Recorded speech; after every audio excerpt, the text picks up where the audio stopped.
I've been waiting more than 30 years to say this. Dad, I always told you I'd come back and get my degree. I applaud the graduates for taking a much more direct route to your degrees. For my part, I'm just happy that the Crimson called me Harvard's most successful dropout. I guess that makes me valedictorian of my own special class. I did the best of everyone who failed. Computers came along when I was 13, and they kind of intimidated the teachers, so I and a few others were viewed as the computer experts, and they were nice enough to let us do the scheduling of the different classes so I could decide, which girls were in my class. Harvard was a phenomenal experience for me. Academic life was fascinating. I used to sit in on lots of classes that I hadn't even signed up for. And dorm life was terrific. There were always a lot of people in my dorm room late at night discussing things because everyone knew that I didn't worry about getting up in the morning.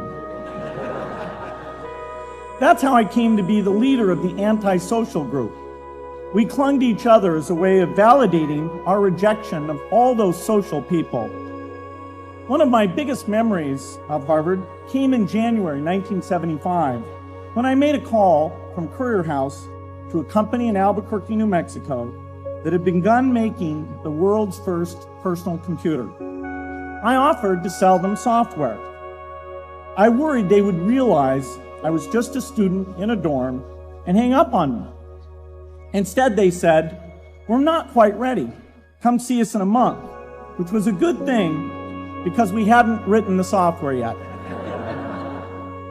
From that moment, I worked day and night on the extra credit project that marked the end of my college education and the beginning of a remarkable journey with Microsoft. What I remember above all about Harvard was being in the midst of so much energy and intelligence. It could be exhilarating, intimidating, sometimes even discouraging, but always challenging. You've got to enjoy what you do every day. And for me, that's working with very smart people. It's working on new problems. I was fanatical in my 20s. Helping Microsoft lead the way in software was the only thing that I really focused on. So, I worked weekends, I didn't believe in vacation. And so I really pushed people to work hard.